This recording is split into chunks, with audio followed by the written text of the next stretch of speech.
Welcome again to the workshop on environmental human rights defenders in the Pacific region, strengthening environmental and human rights protection. So we are now at session 3, entitled Shared Experiences of Opportunities and Risks in the Asia-Pacific region, Strengthening Capacity and Network. I am Torres from the Asia-Pacific Network of Environmental Defenders. It is a solidarity campaign network working with environmental defenders from the region. Without further ado, we can start with our first speaker. I would like to introduce Dr. Natasha Khin. She is the coordinator for the University of South Pacific's Diploma in Leadership, Governance, and Human Rights program since its initial conception in 2013. She was born and raised in Suva, Fiji, and has completed her Bachelor in Arts in Sociology and Population Studies at USP, Master's in Social Policy in Swansea University, and PhD from the University of York.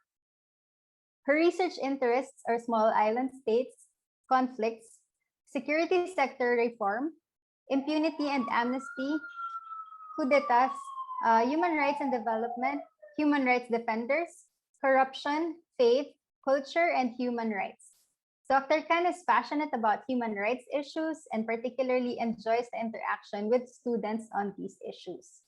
Her presentation will focus on the new Human Rights Defenders courses that will strengthen the capacity of human rights defenders in the Pacific.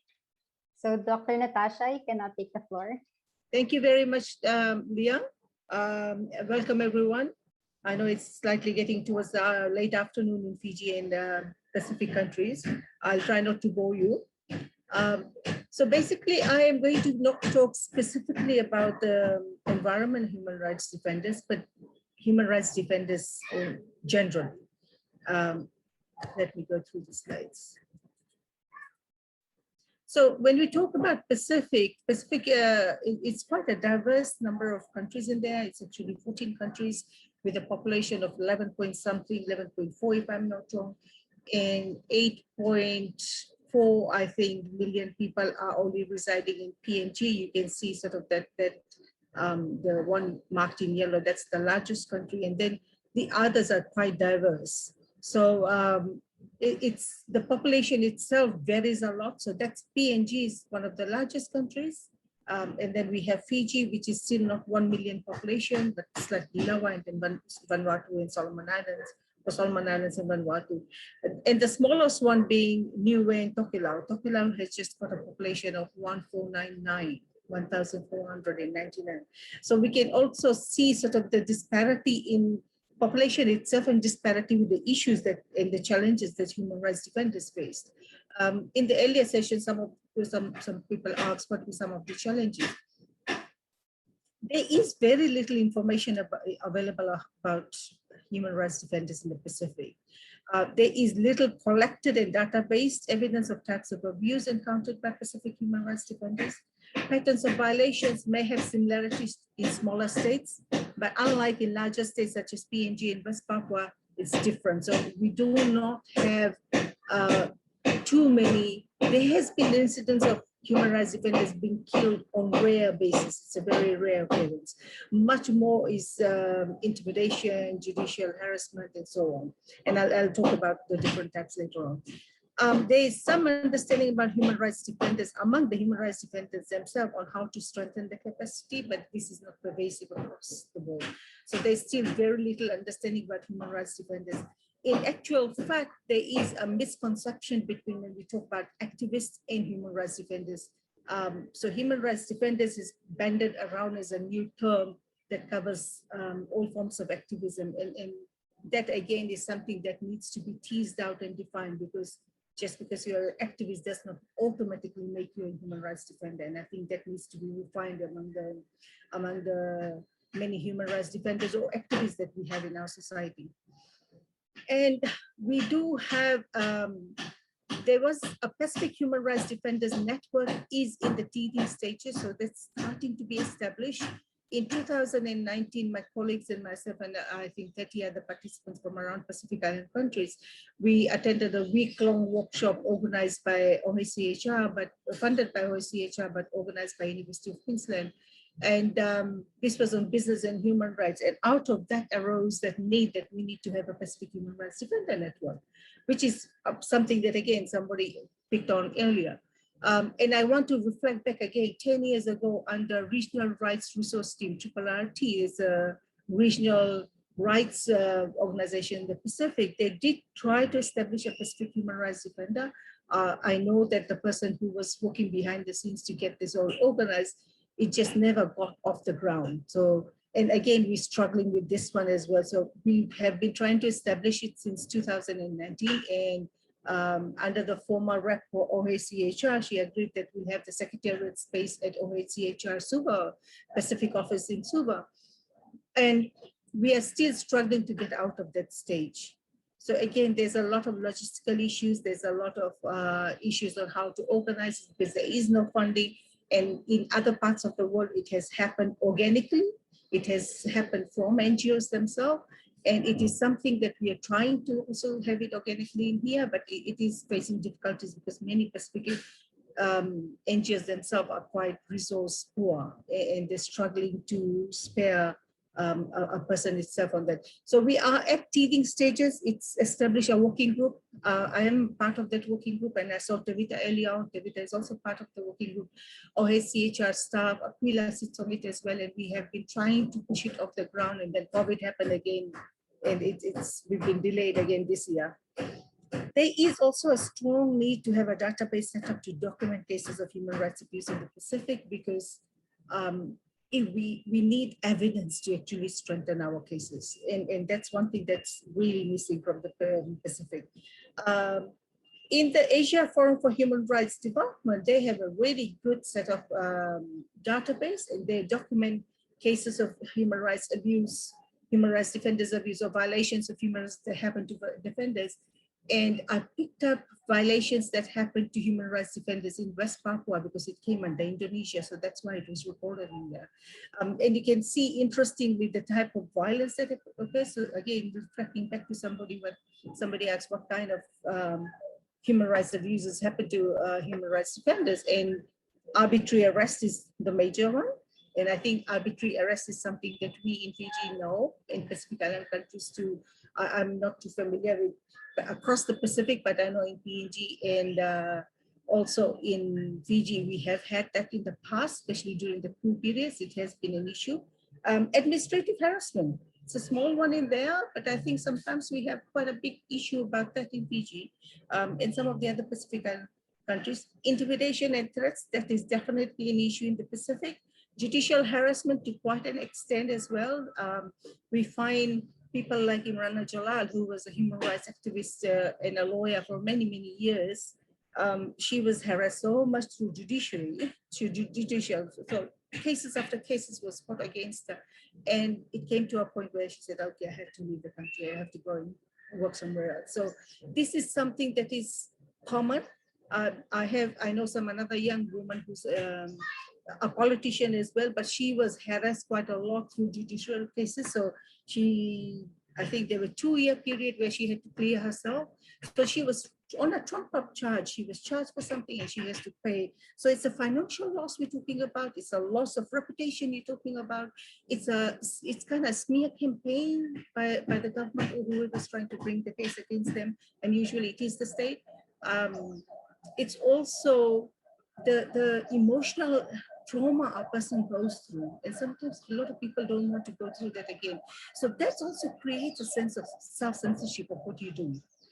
Whether you want to go against the government or the state when they're doing something wrong again. So this is something very realistically. How to strengthen and strengthen the network and the capacity of the human rights defenders in the Pacific.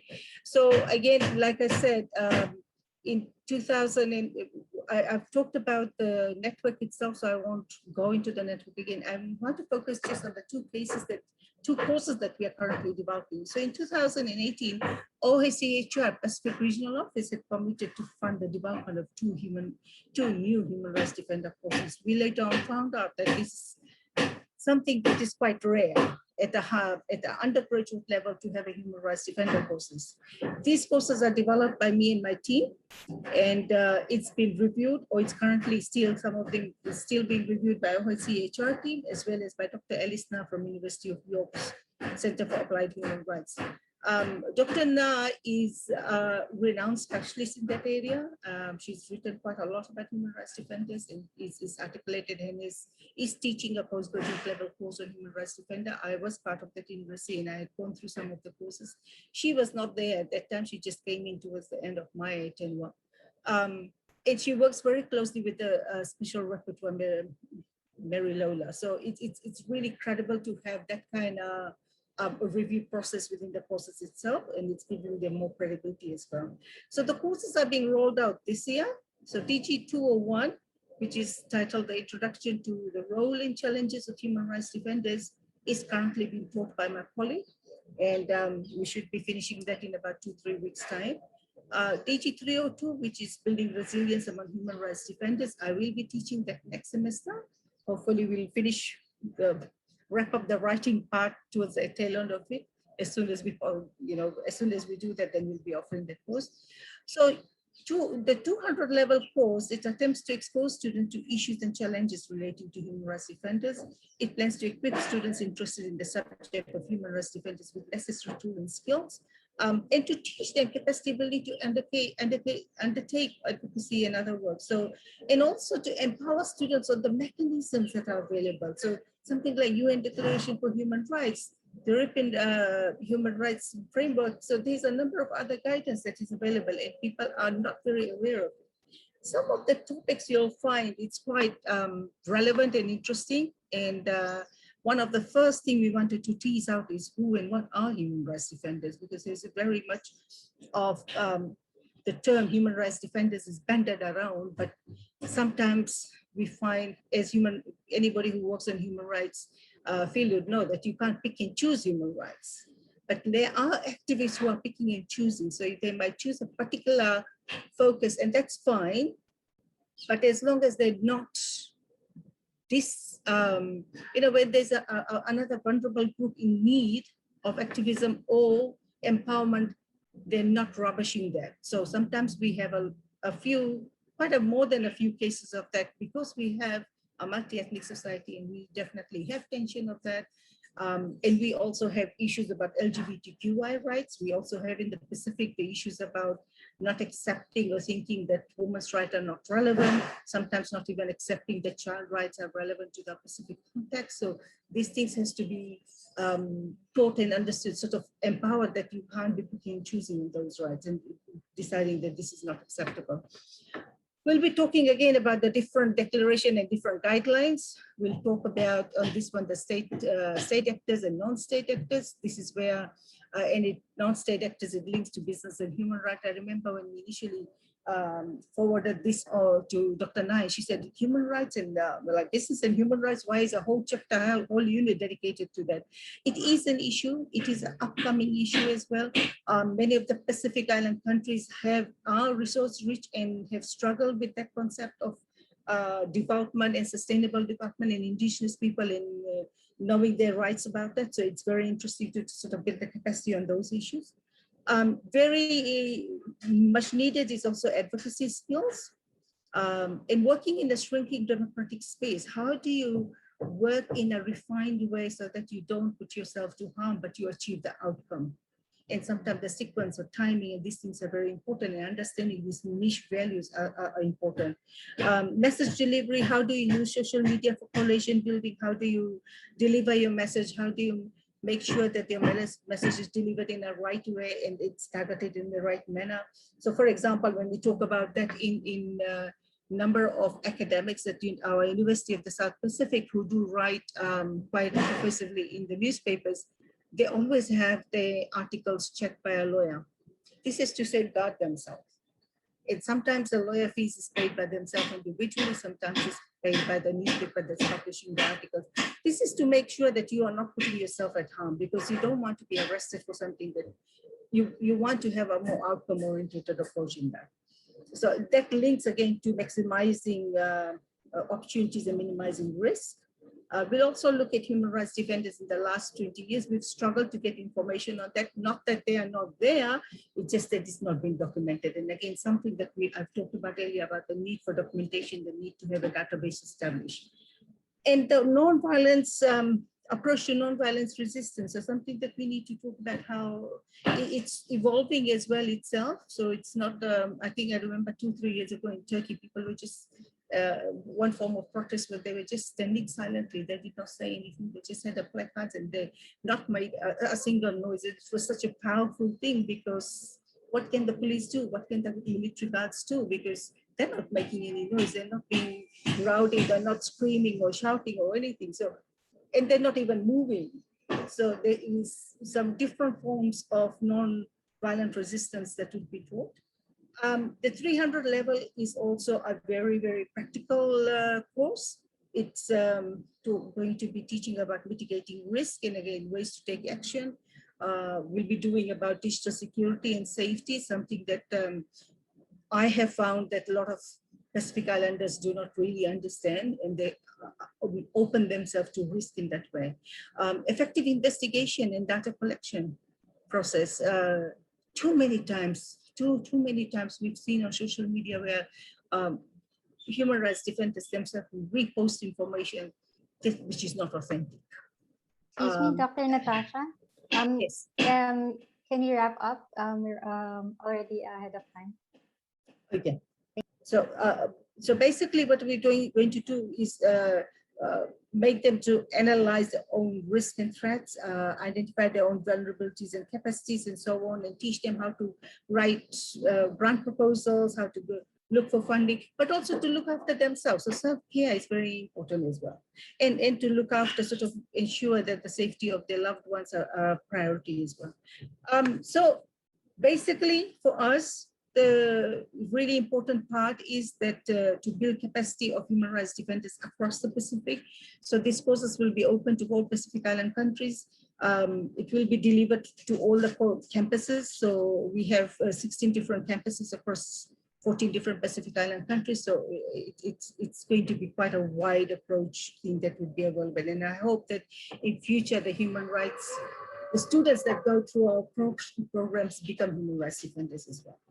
And they have become much more empowered in the process. Thank you very much. Thank you, Dr. Natasha Khan. I'm sorry for cutting you short.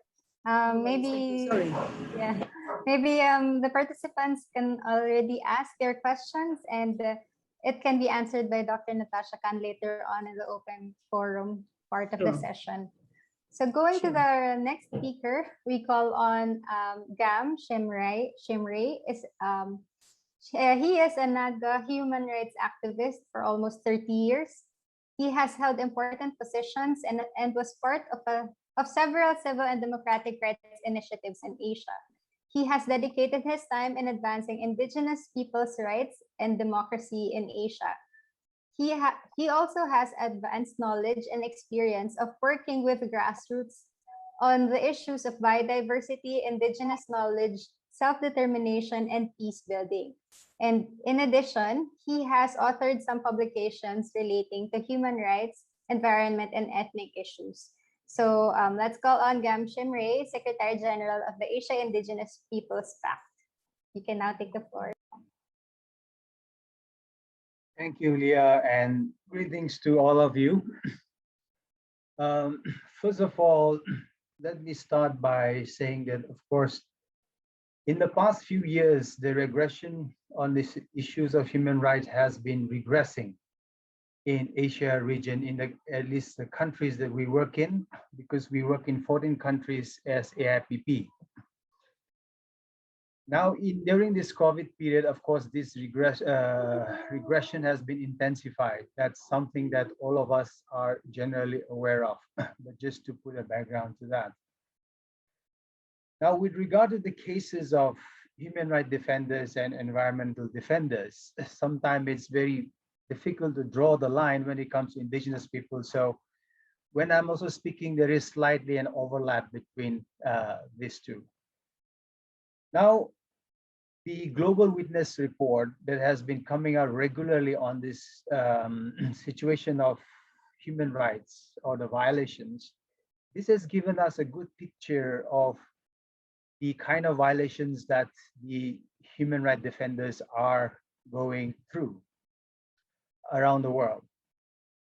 But what is lacking till date, I believe, is that global analysis of the causes and characteristics of the underlying environmental conflicts and the protest forms employed by environmental activists is essentially lacking or is inadequate. To some extent, I think the Environmental Justice Atlas has began to do some work, and that gives us some picture, but still these are not enough.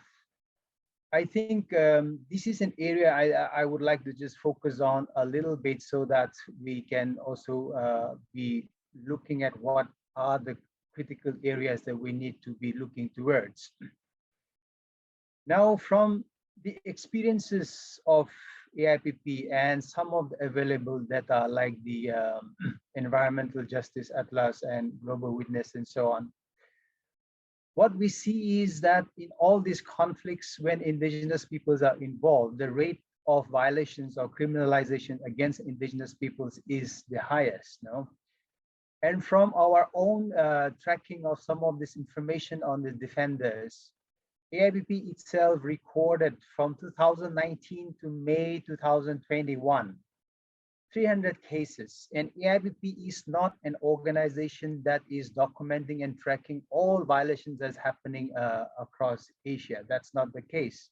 It's only on indigenous peoples, and it also does not cover all the cases.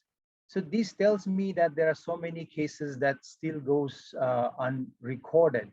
And AIPP, what it tries to reach is those areas where it is most difficult to reach, or the people in the last mile. Now, the other point that I would like to raise is that this defenders movement, by and large, whether it's human rights or environmental, but particularly the environmental defenders, such movements are in defense of nature and unsustainable use of resources. And these are promising forces for me when it comes to the issue of global sustainability agenda. And we are also seeing positive outcomes, that is in terms of environmental, social, and ecological outcomes, no? that we see. So if we look at this, where we of course need to study more, at least to me, it is convincing that they are a vital force when it comes to the issue of sustainability. And the UN itself has also recognized that environmental defenders are for the protection and sustainability of the environment. So they have a critical role. This also is being recognized by the UN. You know? Now, why I say this is because at this point of time, there are many global discourses going on. For example, the UN Decade on Ecosystem Restoration, the Framework for Global Biodiversity, UN Food System, UN Summit on Food Systems, and so on. So I think the important role that environmental defenders can play and is actually playing are something that we have left out. Essentially, it has not been given the kind of focus that is needed. Now, the important thing why I also say this is also because perhaps most of the territories where ecosystem restoration is targeted, for example, for the UN Decade on Restoration of Ecosystems, it is located mostly in indigenous territories. I believe it's some 300 million plus hectares, billion hectares. Those that are in indigenous and local communities areas. Now, therefore, if depending on the approach of all this restoration and conservation, the global targets that are all set, whether it is 30% conservation or 50% conservation by 2030 and 2050 and so on, unless we are going to be able to challenge this, violations perhaps is going to increase. That's what tells me, for the very fact that most intensive violations are happening in indigenous territories, you know? And that's because of the resource and ecological aspect that we're looking at. So in this, I think what we need to do away is that the need to challenge is that the myth that humans and nature can be separated, and therefore this fortress approach to conservation is one that we must challenge in all these international discourses. And then we must also do away with the reductionist view that environmental conflicts are due to poverty and resource scarcities alone. Large part of it, we must be clear that it's for sustainability and in defense of beliefs, identity, and worldviews associated with land, territories, and resources of those people who are most targeted at this point of time. Therefore, we should not simplify it and recognize that social ecological systems are at the core of this conflict and the discourse that we need to address. You know? So because of time, I'll not take too much time, but I will just provide my views in terms of the way forward here. One is, I think, to analyze these characteristics and how environmental defenders are actually contributing and towards sustainability and the global goals and targets that we are setting. And it's not against that, no? Because there is a huge stereotyping that environmental defenders are against development and national interests and so on. No? This is one area. Second part is this whole issue of capacity. We need to have a deeper analysis of the kind of capacity that is needed and the kind of interventions that will help to mitigate the situation and support the environmental defenders. Now, for example, a lot of the emergency response resources, all these things are available where people can access. But I do feel that, for example, in these areas, there are a lot to be analyzed. Why the people still in the last mile are, for example, not able to access is a huge question. This is to do a lot with the capacity needs. This is to do a lot with reporting needs. This is a lot to do with their capacity to be able to communicate. For example, people of diverse languages, people who cannot write, and therefore always intermediaries needing to be acting as the one who's bridging these gaps. And those people who go to support them are also exposed to danger, and there are no resources for the people who would be giving them this support. And they're risking, for example, they have to travel from this place to another place. And when somebody is under threat, that person is in a hiding, cannot call or cannot report and so on. So messaging and information is always zigzagged to dodge the kind of security issues. So some people have to go and, for example, give them the money or arrange for them this and that.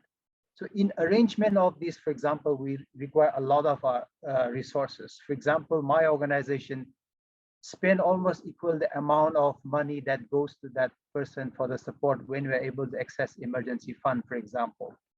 So how to bridge this kind of gaps? Capacity for documentation, it needs to be far more tailored to the local. And for us, for example, we're getting more and more local and doing less and less with the regional global, because that does not seem to be the top priority when it comes to this kind of a very crisis situation. But that is where, for example, what Dr. Khan presented, we could collaborate where there are advanced courses needed, we could connect, for example. That's just the example of capacity building. The second point is on this whole issue of types of things that really helps prepare communities. Of course, we know that diversified strategies always help in the success. So preparedness of the community is needed. Mobilization of the communities is needed. But in this kind of shrinking democratic space, of course, when the people, the community have a long-term vision to resist and contribute to something more long-term, that is democratic issues or environmental issues, they are, of course, far more resilient when civic spaces are shrinking and they cannot access justice and so on. As we know that all the spaces for justice are closing down, even though we want to diversify, access to justice has become more and more difficult. So in this kind of a shrinking space, of course, community preparedness mobilization with a long-term vision always prepares them further.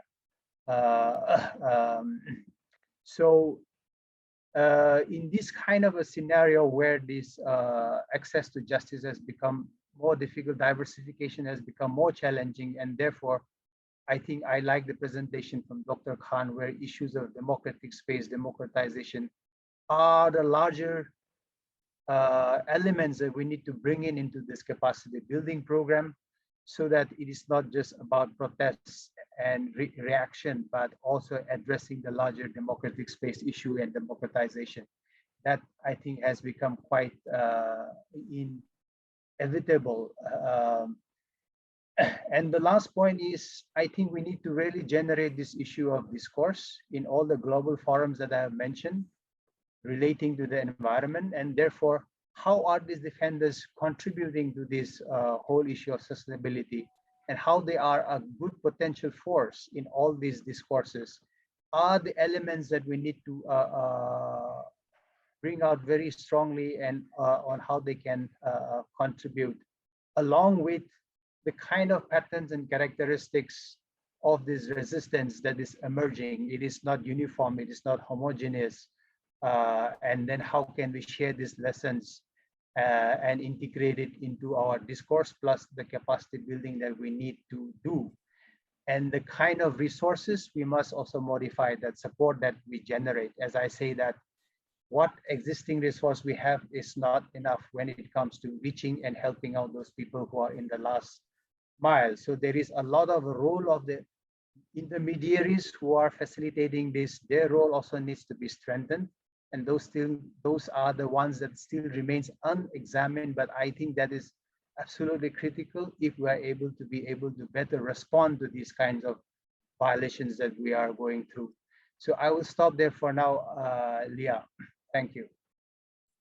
Thank you, Cam, for shedding light on the specific issues of Indigenous people. So now let us go on to our next speaker. So hailing from Ngarewa-Packer, Ngarewa-Hine, and Ngarauru. I'm sorry if I didn't say that right. Born and bred in Pattaya, Debbie Ngarewa-Packer is the leader of the Pati Māori. Debbie is a grassroots activist and environmental campaigner, and she also has more than 2 decades of experience in governance, executive management, iwi leadership, and is a former deputy mayor.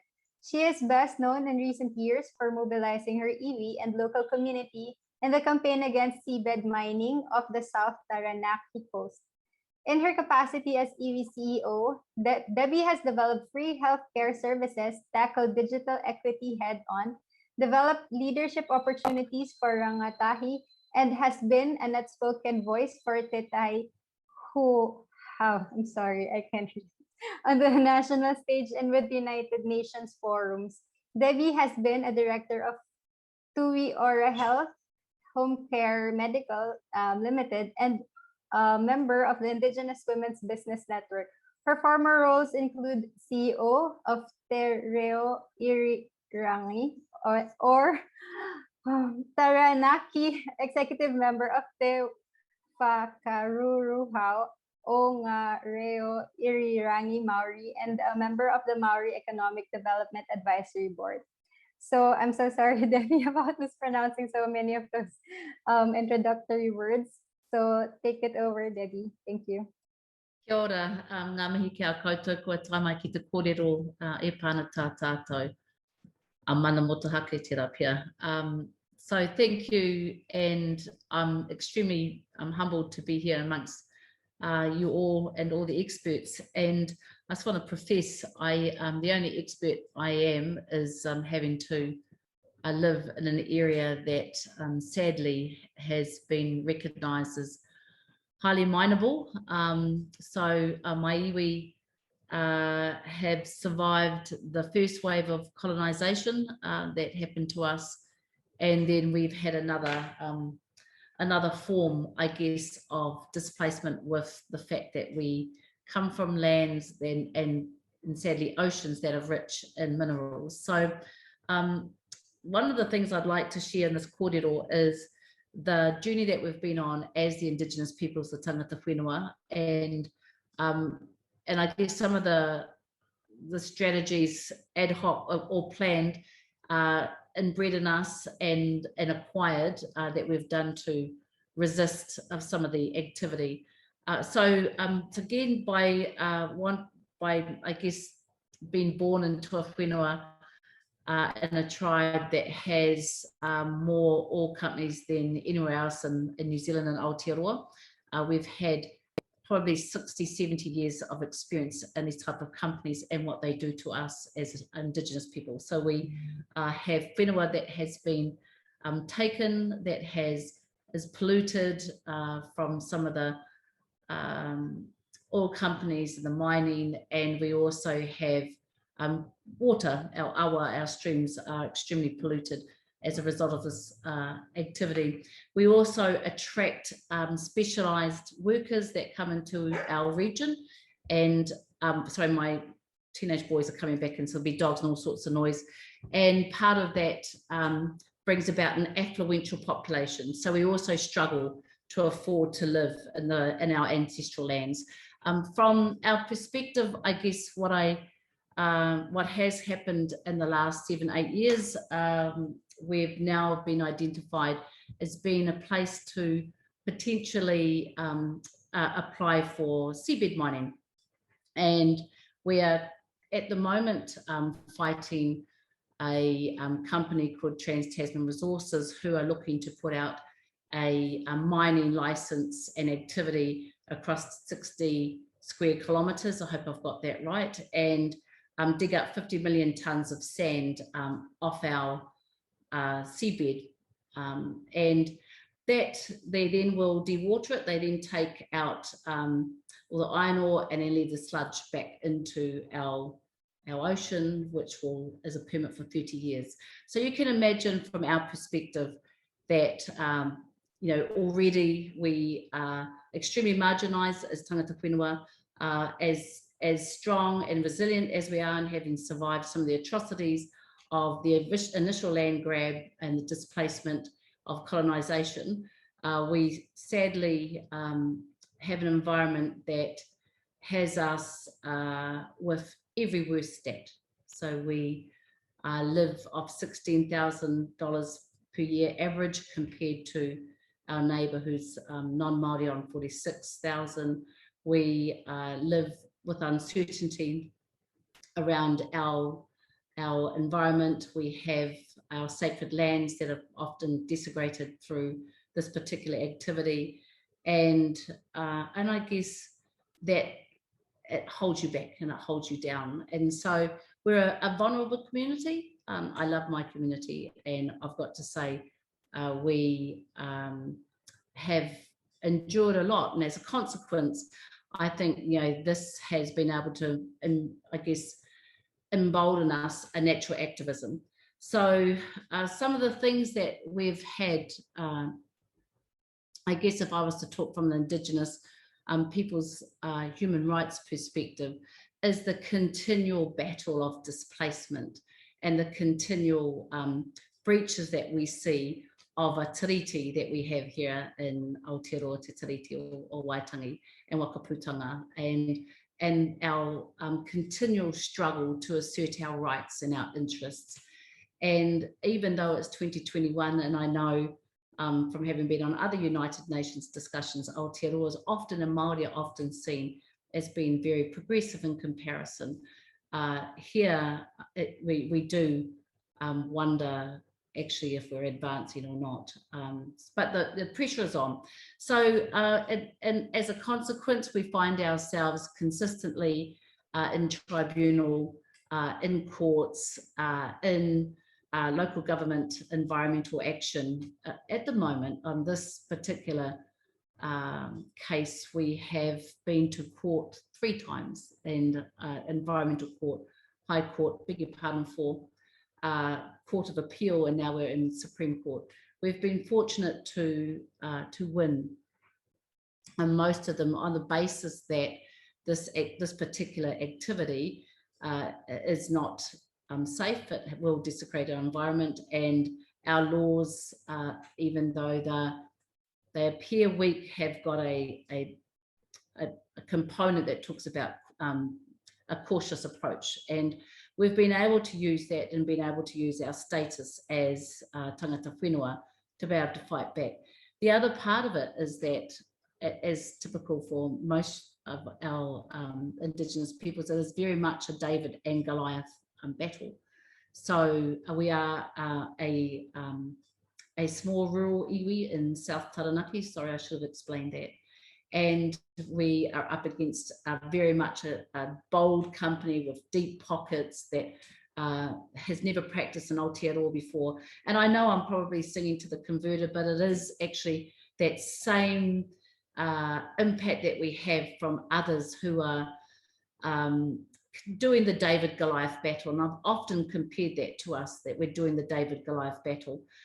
Some of the things that we've done as a consequence of that is, fortunately, had lots of other tangata tiriti and other rōpū that have been supporting us. So we've been very grateful for the support from CHASM, which is Kiwis, gosh, against seabed mining. I hope I've said that right. Greenpeace, who I'm sure everyone knows. And we've also been able to get in together some of the Conservation Board. So it is an approach, I guess, where activism has, and it continuously becomes the way that we hold back and push back for our rights and our interests as Indigenous peoples, as the tangata whenua. We are waiting for the results from the Court of Appeal. It's our hope that is the final court in this land. It's our hope that they will actually send this away and say without any doubt that this activity can never happen in Aotearoa. The thing is that we actually need to stop it as a country, because no matter what we're doing, we've been very conscious that this is the very first seabed mining permit to come to Aotearoa. And had we had this ability with in the West Coast and Taranaki with oil and minerals, we would have certainly taken the same approach to just stop it from ever starting. So that means that we're really conscious of the precedent setting that we're doing for this is in Aotearoa, but we also are calling on our other brothers and sisters, our Pacifica brothers and sisters, our other Indigenous whānau to tautoko and to push, which is one of the reasons why I find myself in Parliament. I'm probably the least typical politician and probably the least formal as well. Part of being Inter-Party Māori was to use that platform to be able to push through legislation, and at the moment I have a members bill which is to prohibit seabed mining, and that includes any new activity and certainly the current permit that's sitting before us. And our whole belief is that, you know, this is a 35-year permit. It would absolutely desecrate our environment. It would be disastrous, not only to our whole entire ecosystem and the damage it would create for our coastline, but actually our ocean is not only where we eat, it's where we heal. And as an Indigenous people, we suffer a lot of traumatic, intergenerational trauma. And the ocean is our moana, our ability to be who we naturally are, is an important part of us being able to protect our future generations. So we've been calling on all MPs and all other parties in Parliament to support my bill. It sits in a biscuit tin, because that's how New Zealand's Parliament works. Our members' bills go into a little round blue biscuit tin and you hope it gets pulled out. And it's just weird even hearing myself say that, but there is a real call from us, I think, as the Indigenous peoples, as wahine, as fighters and holders for our future generation, to call on our Indigenous and call on our international movement to end seabed mining and end this type of activity that would just remove us and destroy any positive future for our mokopuna. So that's a little bit of the mahi that I'm in. I'm only one of many, and it's a fight that's been going on for a long time. I'm pretty sure that I had a lot less grey hair and wrinkles when we started. There were a lot of ancestors, of old people who have now become ancestors with us beforehand, that we've lost as we continue to fight this battle. So I think some of the things that we are doing also is we were so removed from a lot of our traditional activity, and what we've done is we've been able to do a relationship with the diving community, and now in our kura, in our schools, we have an education program that teaches the reef and the indigenous species that are in our moana, that are thriving off the seabed.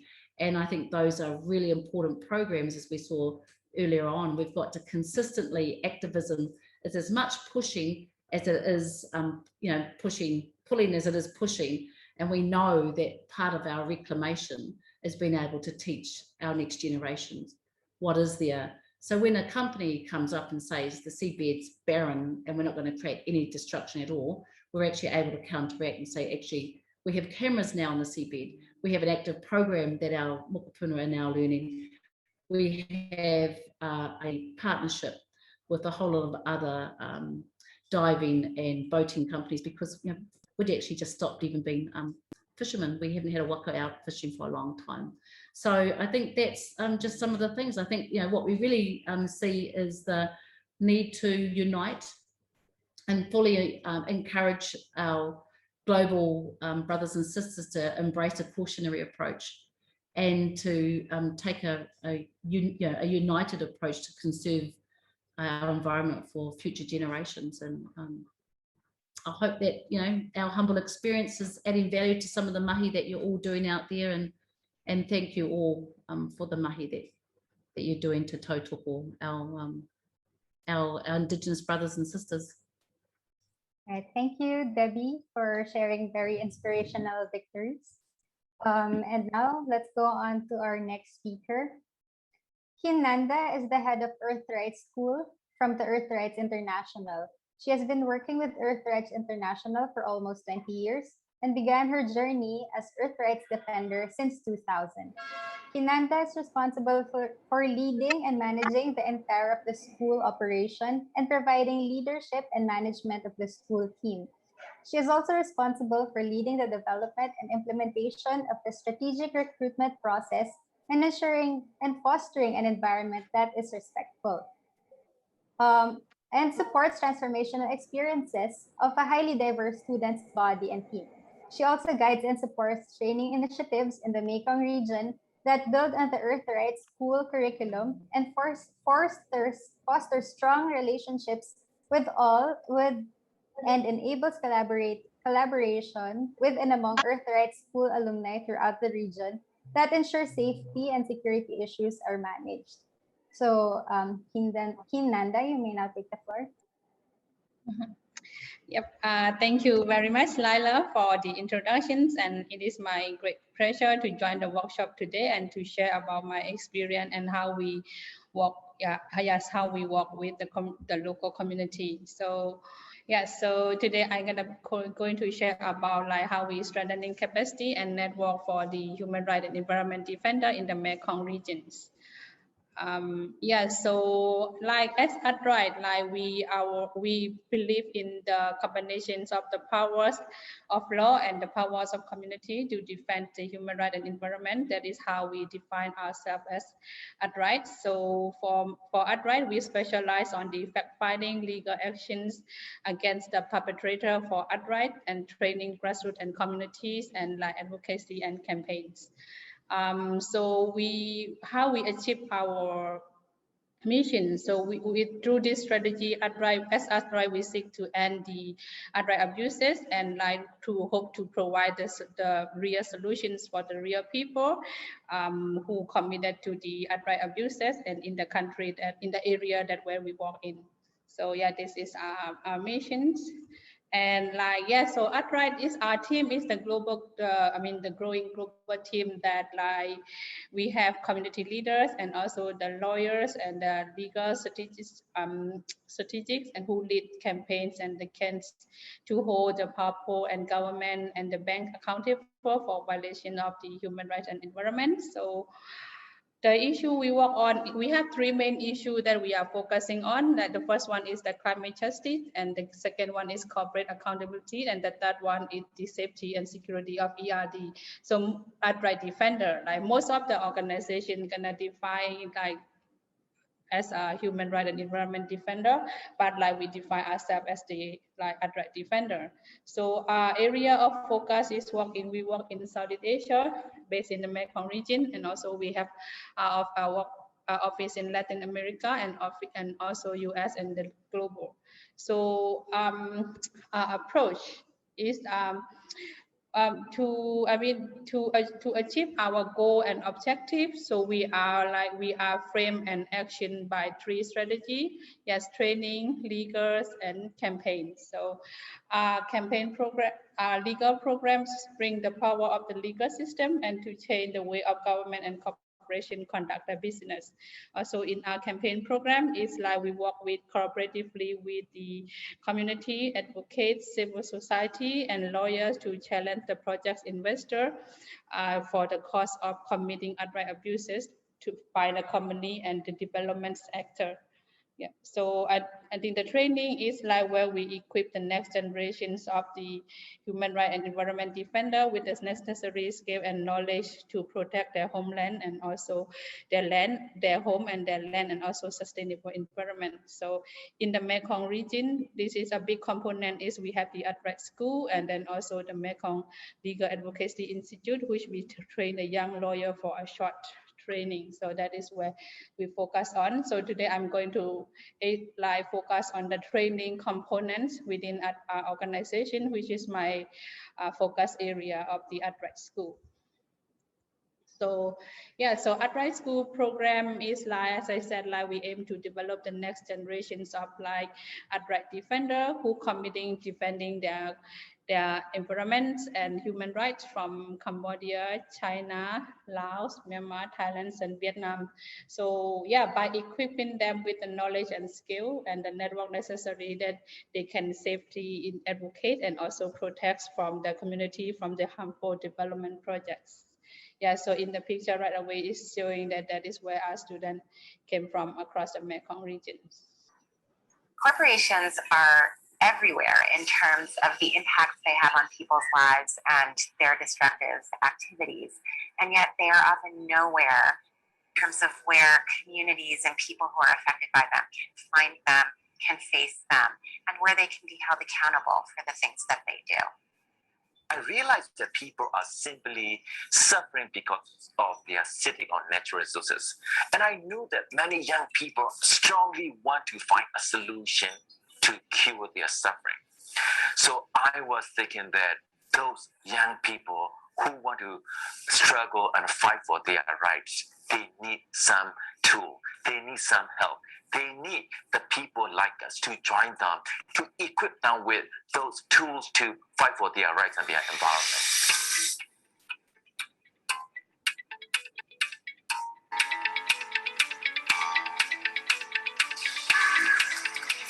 The METHRC Center and the EarthRights School is a global hub for advocacy, for activism, for creativity, and for innovation. It is a safe and beautiful space for EarthRights defenders from all over the world to join forces to shift power from corporations to people. What I want to see is that the people, they are solving their own problem themselves. That's what I want to see. The EarthRights School is a school for activists and people who are defending their community's rights and the rights of the environment from across the Mekong region. Our program is really designed to build community power, to put legal tools in the hands of frontline activists and NGOs, and to help EarthRights defenders protect their rights, their communities, and their homelands. if we work together, we make our power, our voice louder. Like I come here not come for myself, but I come here for the people. We want to invite human rights and environmental leaders from around the world who are facing similar harms to come to the Meet Our Sioux Center, to come to the EarthRights School, to share their experience with our students and alumni, and to build power to face this threat from corporate globalization together as a global force for justice.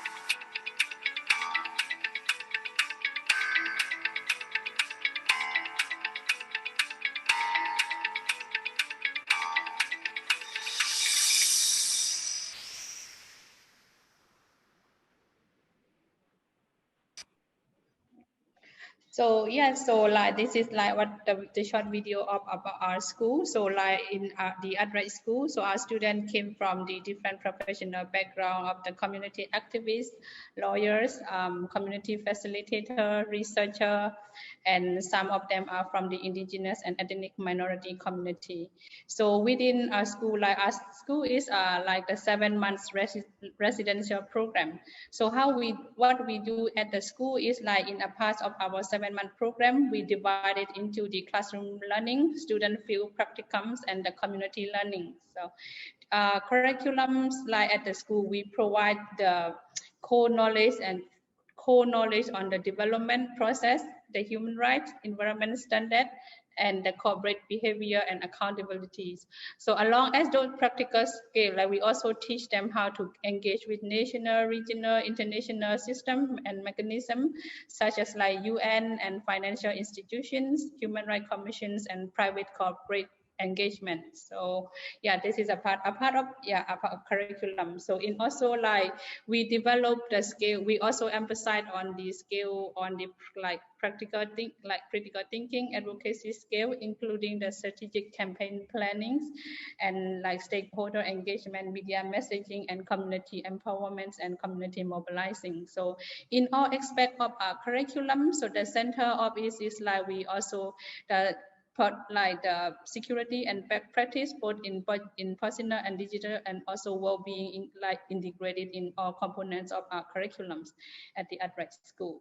So also we also have the student learn like conduct a field research, which is where they gain the practical knowledge on how to network with the communities and learn about the development project and impact to the community. So that is a part of like assignment that each individual has to complete by attending the EarthRights school.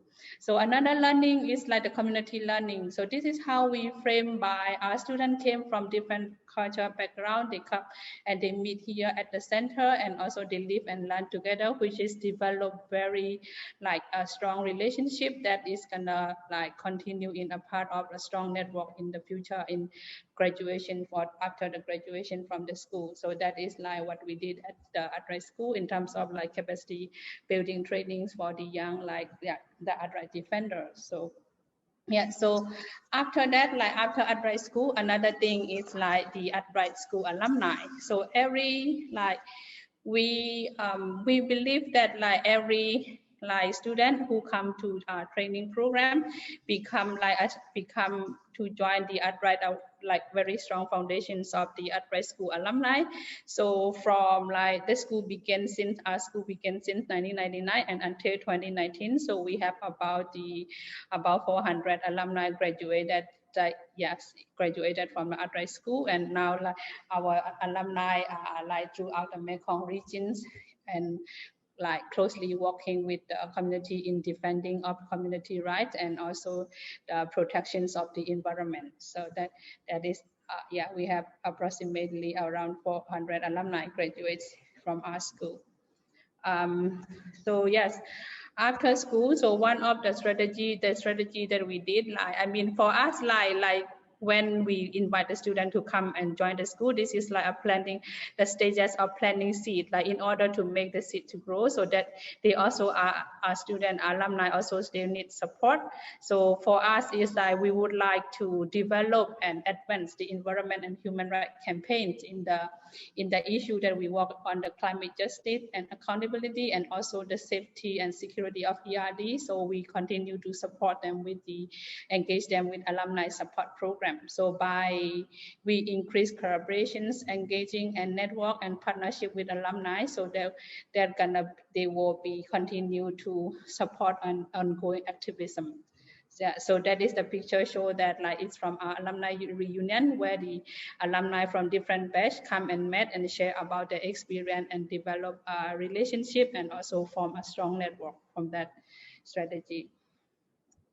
So like another area, like as we have so like around 400 alumni, we have been supporting them with so many like different skill and knowledge. We have been providing some advanced short training depending on the thematic area of the request of alumni. But like from this year onward, that is how we're gonna redefine and strengthening the alumni work by like focusing a few areas here, by building an active community engagement alumni. So we will plan to create the platform of the visual and in-person meeting, so that they like a lot of like experience sharing that gonna happen constantly. So another area is we would like to engage our alumni on our 3 main goal of EarthRights on the climate justice accountability, like EarthRight defender and corporate accountability issues. So we are supporting them with informations and also provide the training and also helping them to on the campaign action and like also technical resource as well. So another area is like we would like to develop another understanding of the safety and security and how to mitigate risk, like along as the political restrictions are increasing in this region. So also another area is we provide the emergency legal support in case our alumni are facing in criminalization. Yeah, so to me, it's like what I would like to share here is like in my conclusion. So running a training for EarthRight defender, like human right environment defender, is we need a lot of extensive plannings and management with the face. Right now in the Mekong region, a lot of political, like shrinking of political space, and that include a lot of stress and then the security of the ERD. So so as I share, like I see myself as the ERD, so I have been working with these organizations about 20 years. So I believe that like training, knowledge, education is the key. Like unless you know how to protect yourself, how to make yourself safe, you will not be able to protect the community. This is what I believe. And so the training provide quite extensive skill and knowledge for the individual student, as well as like how do they protect the community. But again, like the network is the main component that we cannot forget. So along and also during the network, you require a lot of trust building in it as well. So like to me, my recommendation is today, as we face up a lot of political crisis, so the protection of ERD is very important, and it is necessary skill that like our individuals need to have it. So thank you. I'm gonna stop my presentations here. Thank you for attention. Thank you, Nanda, for sharing about the EarthRights School. And now we move on to the last speaker. Okay, so our next speaker is Lorenzo Urbinati, Program Manager of the Asian Forum for Human Rights and Development, or Forum Asia. Lorenzo is the Development and Knowledge Management Program Manager at the Asian Forum for Human Rights and Development, or Forum Asia, based in Bangkok, Thailand, where he has been working for 8 years in different capacities in the Human Rights Defenders Communication, New Initiatives, and now Development and Knowledge Management Program. He coordinates Forum Asia's work on human rights-based approach to development, including business and human rights and environment, through research, advocacy, and capacity building.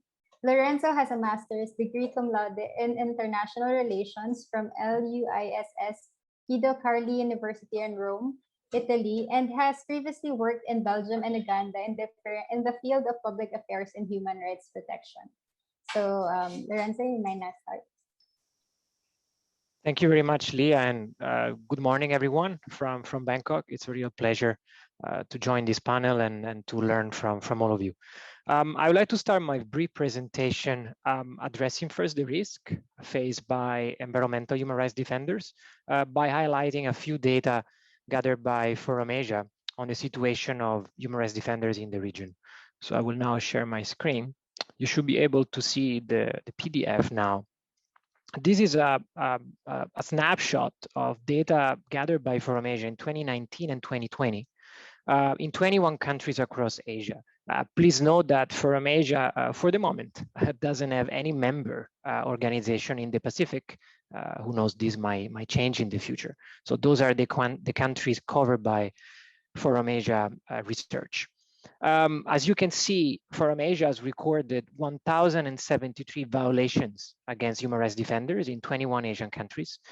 At least 3,046 women human rights defenders, NGOs, communities, family members have been affected by these violations. What are the nature of these violations? Similarly, also to the previous years, judicial harassment is by far, as you can see, the most common form of violation. He has 535 cases recorded, almost half of all the documented cases. This is very oftentimes coupled with arbitrary arrest and detention, which has 422 cases. We are talking about arbitrary arrest and detention here. This is then followed by intimidation and threats with 306 cases, physical violence with 268 cases, and then killings with 71 cases across 10 countries. When it comes to one of the most affected categories of defenders, definitely there is environmental human rights defenders. This is grouped by Forum Asia in the category of community-based defenders, together with indigenous peoples defenders and land human rights defenders. There are 120 cases related to community-based defenders, hence also including environmental human rights defenders. Of these cases, 49 are, again, in line with the previous pattern, related to judicial harassment, mainly in the form of strategic lawsuit against public participation. This is one of the most common form of violation against environmental human rights defenders. Oftentimes, this is linked to defenders trying to hold accountable private corporations. Unfortunately, and these data might not be new to you, environmental defenders are among the most exposed, if not the most exposed category when it comes at least to Forum Asia documentation, when it comes to killings. There have been 30 killings out of the overall 71 recorded in 2019 that were committed exclusively against environmental human rights defenders. So in this extremely dramatic and challenging context, we do still see, as the title of this session, some opportunities, at least on paper, where we should try to push for and advocate. First of all, there are several, in a way, longly overdue legislation to push for, to advocate, and to monitor. I would like to give you the example of Mongolia. This is the first country in Asia to adopt an HRD protection law. There are several concerns about the HRD protection law in Indonesia, in Mongolia, but still it is the first law of this kind. You might be aware that in the Philippines, there are similar efforts ongoing. Considering the track human rights record of the Duterte regime, it is more than needed. And you might want to also understand that HRD protection law are important achievements, but the passing of these laws are definitely not enough. One example is anti-SLAPP provisions. As I said before, SLAPP is one of the most common form of judicial harassment against environmental defenders. We have sort of anti-SLAPP provisions in Indonesia. We have them in Thailand under its criminal procedure code. But the existence of these anti-SLAPP provisions are not enough. The clauses of the provisions are too vague. The judges are not considering them. And in return, environmental human rights defenders are still harassed and brought to court for cases that are simply trying to silence them in their efforts to hold corporations accountable. Nevertheless, the existence of this potential positive legislation still give us a reason to push as CSOs, as defenders, also as UN agencies, because it is absolutely necessary to have stronger legislation in place. But efforts, and in this probably is good to hear about also capacity building efforts targeting CSOs communities, but these efforts should also target judges, for example, prosecutors. When it comes to judicial harassment, they need to be aware of this legislation. They need to be aware of the extremely crucial role played by environmental, indigenous people rights defenders. Another opportunity is provided by National Human Rights Defenders Network. This is something that Dr. Natasha already explained, the efforts in the Pacific. When it comes to Forum Asia and the countries we work on, we can definitely see that this network play a key role in documenting and exposing violations, and also lay the foundation for a solid support system for the defenders.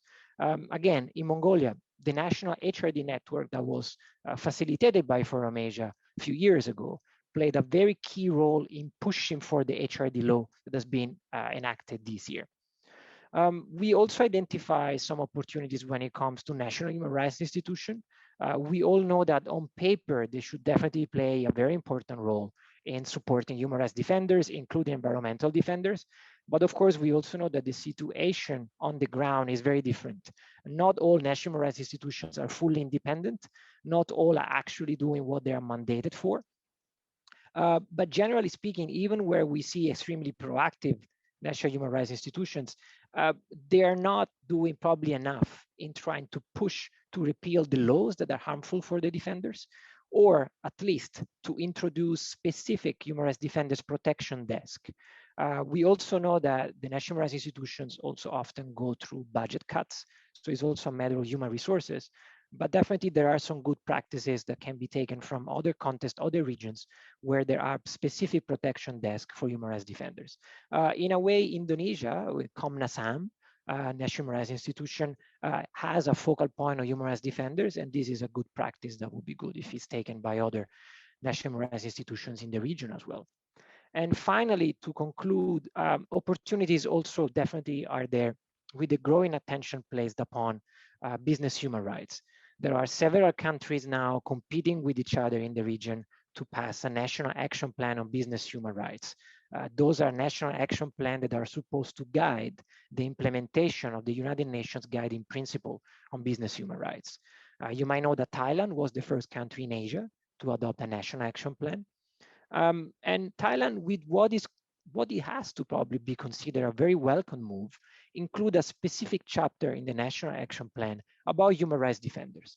Now, the inclusion of this chapter in a policy document, because this is what a National Action Plan is, it's a policy document. It is a welcome move, but has to be coupled with actual implementation and actual translation into legislation that protect defenders and political willingness as well. Since the adoption of the Thai National Action Plan on BHR, the situation of defenders has not improved, including the one of environmental defenders. More actually have been criminalized for trying to hold corporations accountable. So it is definitely imperative to ensure that policies, legislation that are passed and that are somehow celebrated are actually then implemented and transformed into an actual protection of environmental defenders in the region that you have seen from the data gathered by Forum Asia are facing a great amount of risk and threats, including killings. Thank you very much. I will stop here. Thank you, Lorenzo. So we can now go to our open forum session. For the first question, this is addressed to all the speakers. Are the advocacy and campaigning challenges and issues that environmental human rights defenders deal with across the Pacific the same or different? And if they are different, in what ways? So maybe we can start with Dr. Natasha.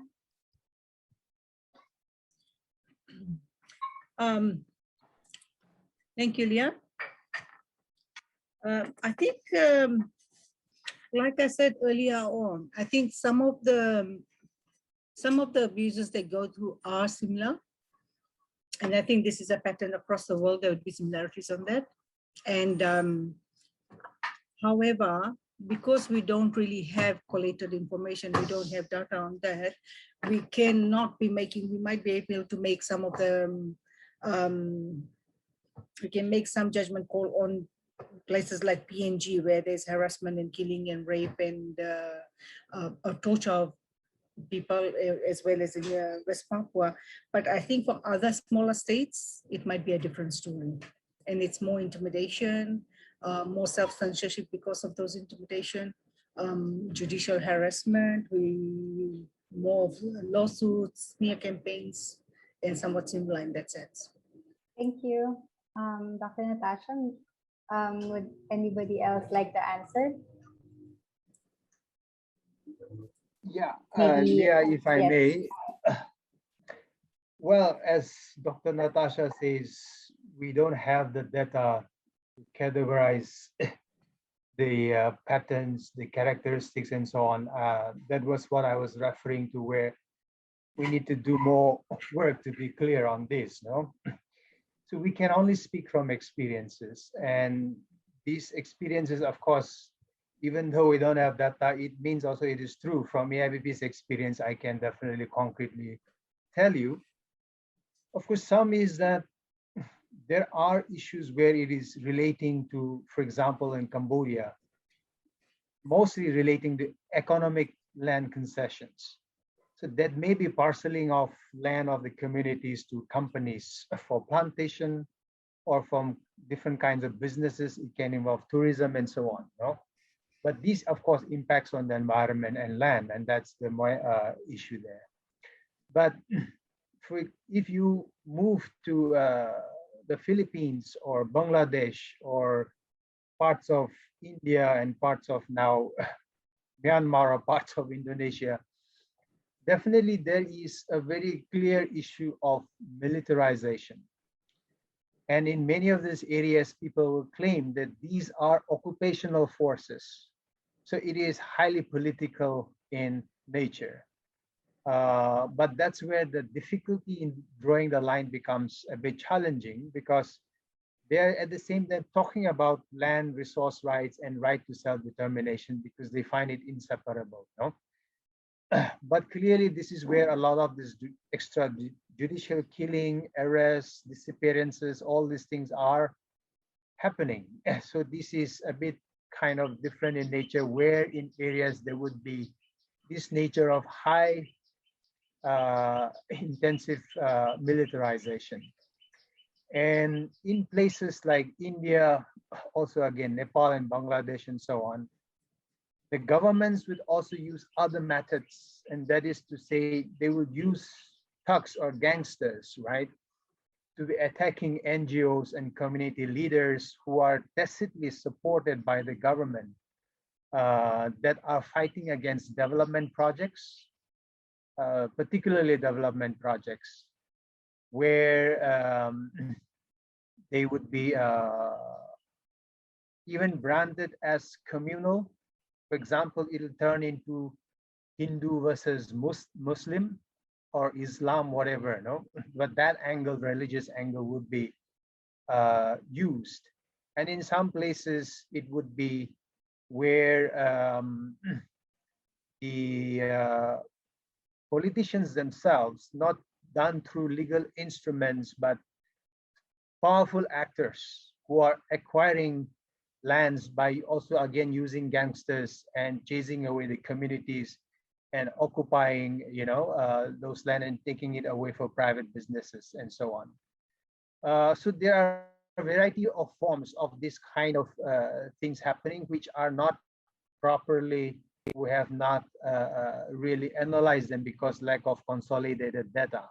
But from experience, this is happening in a number of countries. So the methods, the patterns is a bit different. Objective may be broadly similar, why these are being, land grabbing is happening, or particular areas militarized and so on. And of course, protected area is another form. It can be for establishing national heritage site, and that's where they're trying to use this conservationist approach to justify why that land is being taken away, you know, and then community would of course react to that.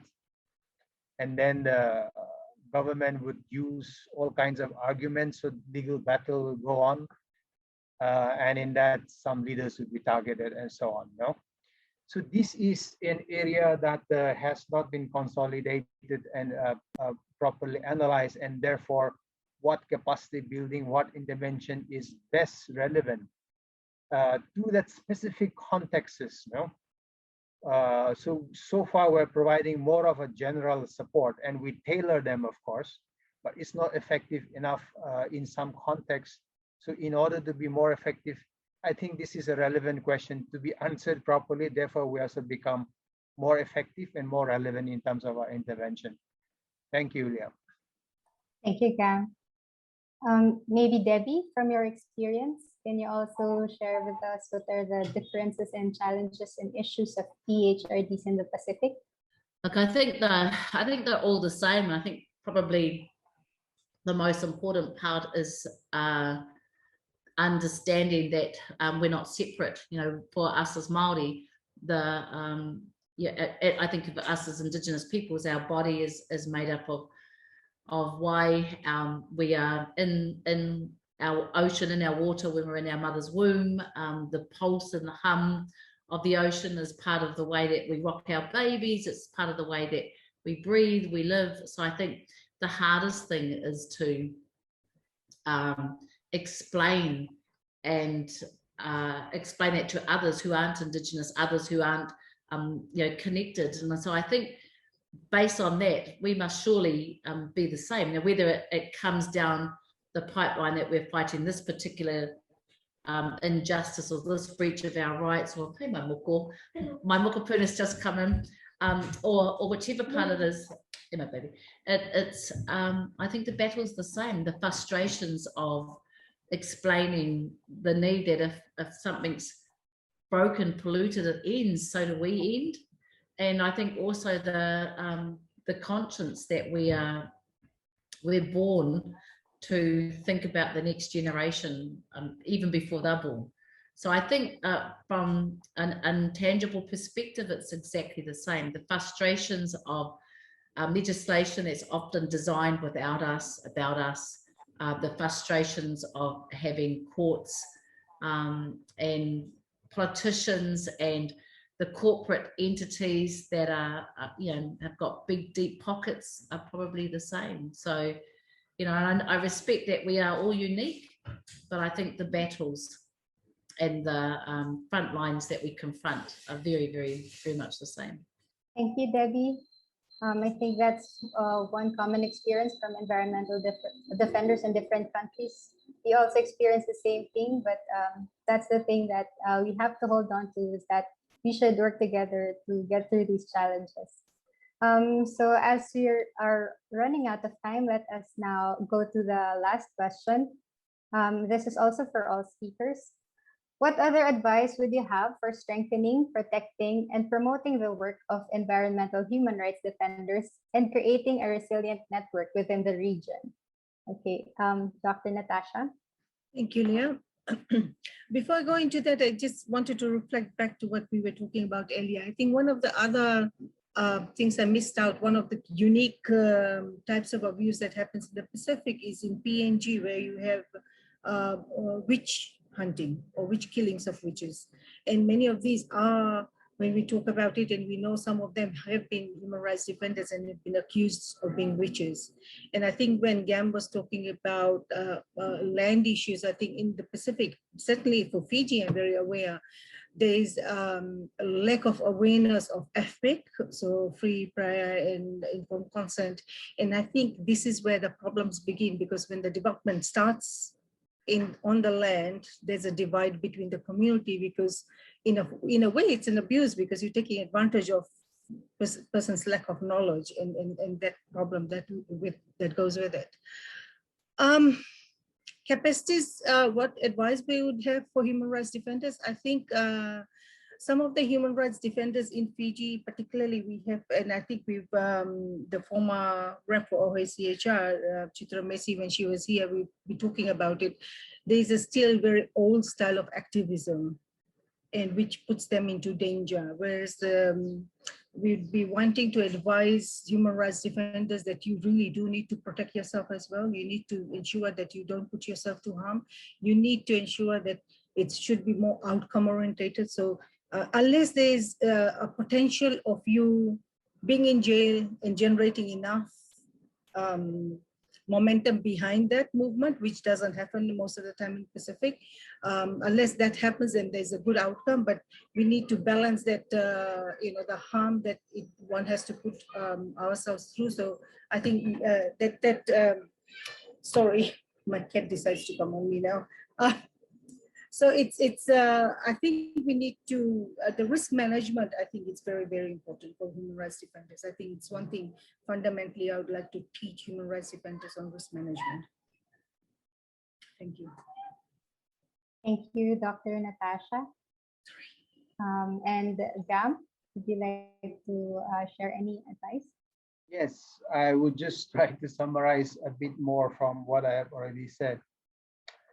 Definitely, as I say, that with the shrinking of democratic space and civic space, very challenging to access justice.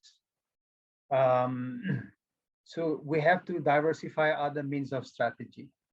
And that diversification, I think, is definitely the kind of networking that we have to do. And networking means we have been, of course, quite used to with responding to these violations and so on.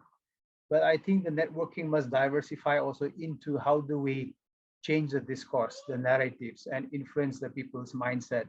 And that's where some of the important global processes I was mentioning.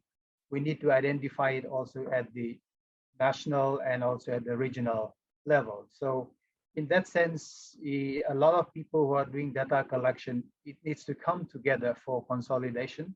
That will help. That kind of networking is, I think, why we must also expand. Number two is, as I said, capacity building is absolutely very important.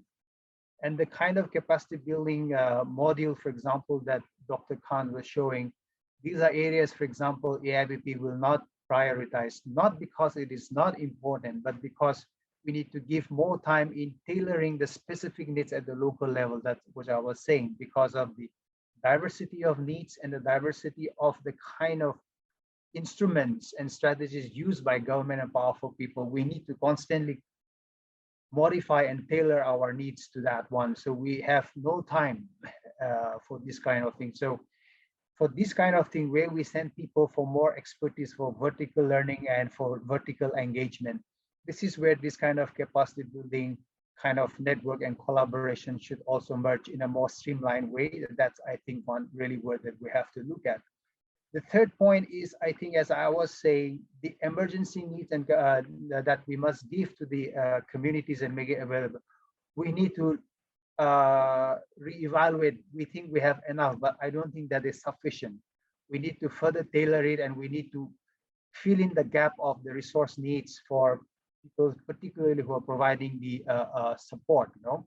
There are many areas to that I cannot elaborate, but basically to say, one is we need to relook at, evaluate the support mechanism that we have so that is improved and become more effective.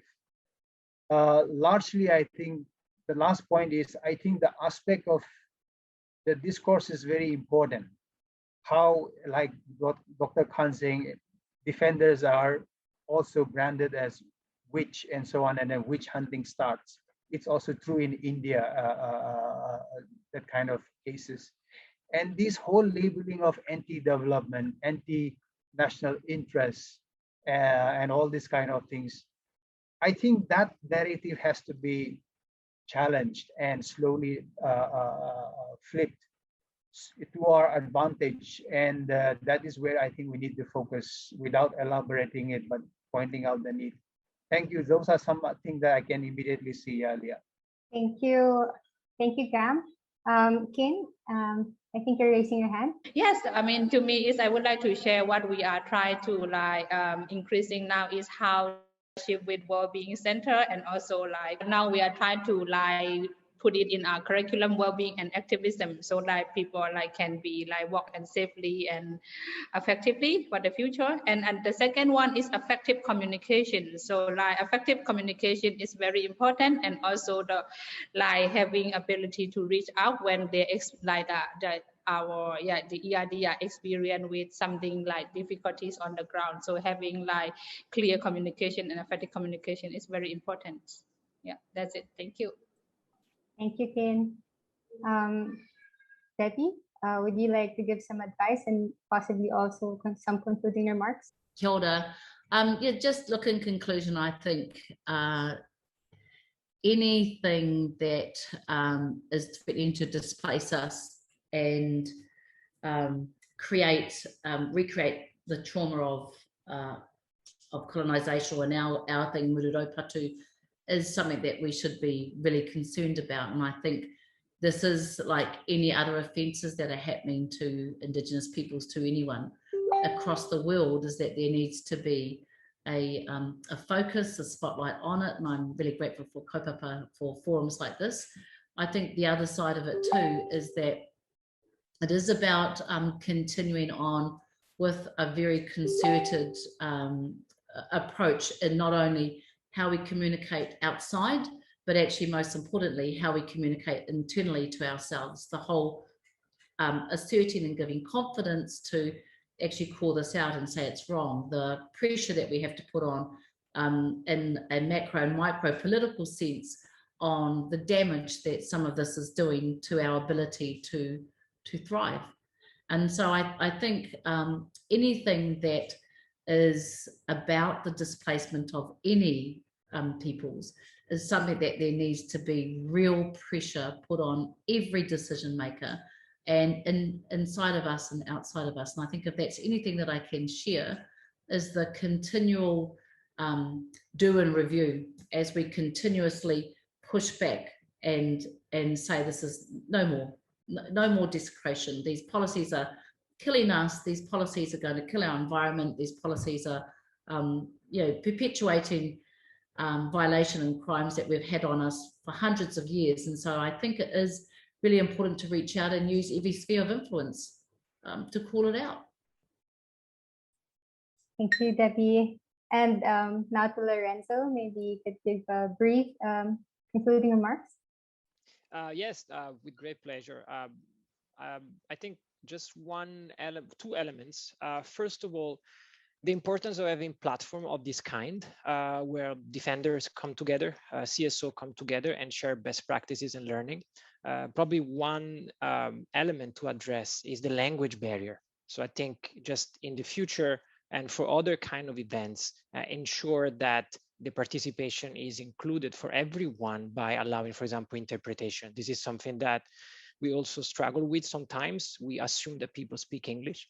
So this is something to keep in mind for the inclusion of everyone in this kind of platform. And the second one is something a bit more technical, which is on when we consider the protection of defenders, especially environmental defenders, land rights defenders, we tend to still consider them as individual instead of communities. But as for Asia, we are trying to push also for the concept of community-based protection mechanisms. Very oftentimes there are defenders connected to each other, and we should go beyond the simple concept of individuals, but recognize their rights as a community and hence their protection also as a community. Thank you very much. Thank you, Lorenzo. And sorry, everyone, we have gone over time, but just to wrap this session, we'd like to again thank our speakers, Dr. Natasha, Gan, Debbie, Khin, and Lorenzo for their great inputs. And we have heard the experience of environmental human rights defenders, not only from the Pacific, but also from Asia. There are many commonalities, such as the lack of documentation, lack of policies, and the need to change the narrative about environmental human rights defenders as anti-development, but as partners of genuine development. So we also have seen the different initiatives done in different parts of the world. There are capacity building activities, organizing, and the like. But I think one main takeaway from the entire session is that Despite the many challenges, only our united support would really address these. So not only at the community level, not only at the country level, but also on a regional level.